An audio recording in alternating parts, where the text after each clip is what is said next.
ओम गुरुर्ब्रह्मा गुरुर्विष्णुः गुरुर्देवो महेश्वरः गुरुः साक्षात् परं ब्रह्म तस्मै श्री गुरवे नमः।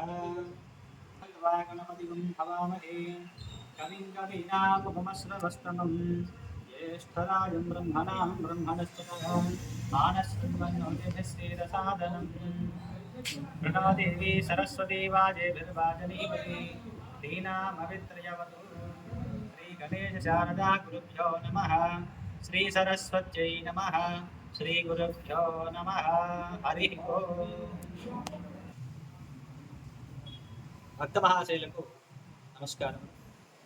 ఈరోజు పరమ పవిత్రమైనటువంటి యజ్ఞోపవీత ధారణ గురించి మనం తెలుసుకోబోతున్నాం. ఈ యజ్ఞోపవీతాన్ని ఎప్పుడు ఎలా ధరించాలో నియమాలు ఏమిటో మనం తెలుసుకుందాం.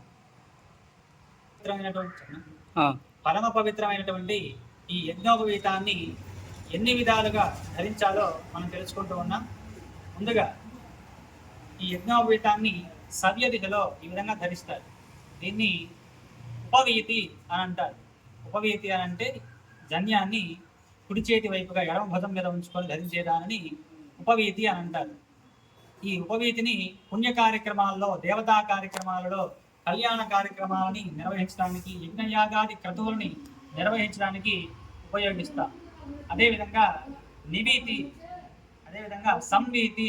సంవీతి అంటే ఈ యొక్క జన్యాన్ని కుడి భుజం మీదుగా ఎడం చేతిని ఇందులో ఉంచి ఇలా ధరించడాన్ని మరి సంవీతి అంటారు. ఇలా ధరించి మరి పితృకార్యాలని నిర్వహించడం జరుగుతూ ఉంది.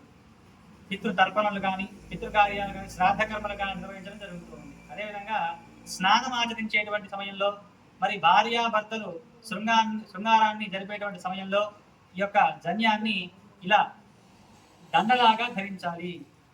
ఈ విధంగా దండలాగా ధరించాలి. అదేవిధంగా బ్రహ్మచారి కానీ, గృహస్థులు కానీ జన్యాన్ని ధరించడం వారు మరి మూత్ర విసర్జన సమయంలో ఈ యొక్క జన్యాన్ని ఎడమ చేయికి ఇలా ధరించాలి. ఎడమ చేయికి ఇలా ధరించాలి. అదేవిధంగా మలమూత్ర విసర్జన జరిపేటువంటి సమయంలో ఈ విధంగా కుడి చేయికి ధరించి ఈ యొక్క యజ్ఞోపవీతాన్ని ధరించి ఆ కార్యక్రమాలను నిర్వహించుకోవాలి.